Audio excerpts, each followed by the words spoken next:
നമ്മൾ റംസാൻ ഫാസ്റ്റിംഗ് എടുക്കുമ്പോൾ എന്തൊക്കെയാണ് റിസ്ക്കുകൾ? അപ്പോൾ ഈ റിസ്ക്കുകൾ എന്തൊക്കെയാണ് നിങ്ങൾ മുൻകൂട്ടി മനസ്സിലാക്കുന്നത് നല്ലതാണ്. അതിൽ നിന്ന് നമുക്ക് മനസ്സിലാക്കാൻ പറ്റും നിങ്ങൾക്ക് ഈ റിസ്ക് ഉണ്ടോ, അത് നിങ്ങൾക്ക് സേഫായിട്ട് ഫാസ്റ്റിംഗ് എടുക്കാൻ പറ്റുമോ എന്നറിയാവുന്നതിനോട് വേണ്ടിയാണ്.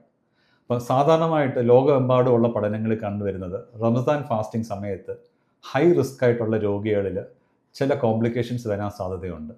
ഒന്ന്, പെട്ടെന്ന് ഷുഗർ കൂടുക, ഹൈപ്പർ ഗ്ലൈസീമിയ കാരണം കീറ്റോ ആസിഡോസിസ് എന്നുള്ളൊരു കോംപ്ലിക്കേഷൻ, അല്ലെങ്കിൽ ഹൈപ്പറോസ്മോളാർ കോമ എന്നുള്ളൊരു കോംപ്ലിക്കേഷൻ വളരെയധികം ഷുഗർ കൂടിക്കഴിഞ്ഞ് ഉണ്ടാവാൻ സാധ്യതയുണ്ട്. രണ്ടാമത്തത് വരുന്നതെന്ന് പറഞ്ഞാൽ വളരെ ഷുഗർ കുറഞ്ഞുള്ളത് ഹൈപ്പോഗ്ലൈസീമിയ.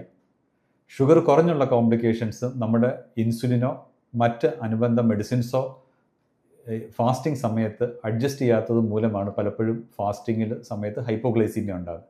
ചിലപ്പോൾ അത് സിവിയർ ആകാം, ഹൈപ്പോഗ്ലൈസീമിയ കോമയിലോട്ട് പോകാം. അതുകൊണ്ട് അതും ഒരു പ്രധാന കോംപ്ലിക്കേഷനാണ്.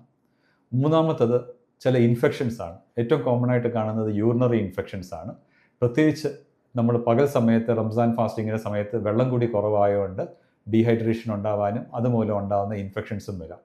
പിന്നെ പ്യുവർലി ഡീഹൈഡ്രേഷൻ തന്നെ, ജലാംശം ശരീരത്തിൽ കുറയുമ്പോൾ ഉണ്ടാകുന്ന ഡീഹൈഡ്രേഷൻ, അതിൻ്റെ ലക്ഷണങ്ങളെന്ന് പറഞ്ഞാൽ പൊതുവെ ക്ഷീണം, അല്ലെങ്കിൽ ഡിസിനസ്, തലകറക്കം, ഇങ്ങനെയുള്ള പ്രയാസങ്ങളായിരിക്കും ഡീഹൈഡ്രേഷൻ ഉണ്ടാകുമ്പോൾ വരുന്നത്.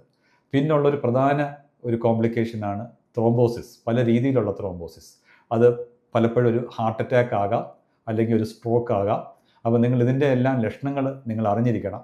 ഏറ്റവും പ്രധാനമായിട്ടും നിങ്ങൾ ഈ റംസാൻ ഫാസ്റ്റിംഗ് തുടങ്ങുന്നതിന് മുമ്പ് ഒരു ഡോക്ടറെ കണ്ട് നിങ്ങൾക്ക് ഫാസ്റ്റ് ചെയ്യാൻ അനുവാദമുണ്ടോ എന്ന് ചോദിച്ചുകൊണ്ട് മാത്രം ഫാസ്റ്റ് ചെയ്യുക. അതിന് പ്രോപ്പറായിട്ട് മരുന്നുകളും അഡ്ജസ്റ്റ് ചെയ്യുക.